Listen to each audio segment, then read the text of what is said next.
What's going on YouTube?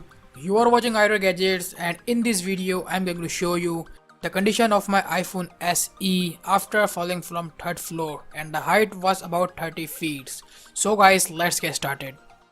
On yesterday's morning when I was on the call with my friend, this phone slipped from my hand and fell down and boomed on the ground floor. But I didn't expect such a worst result from this device, because when I saw this device first, it was splitted into two pieces, and as you can see, the camera have been ejected. One of the ribbon of LCD panel is damaged, and the LCD panel have been cracked completely. Even the motherboard is not working. Finally, this device is dead.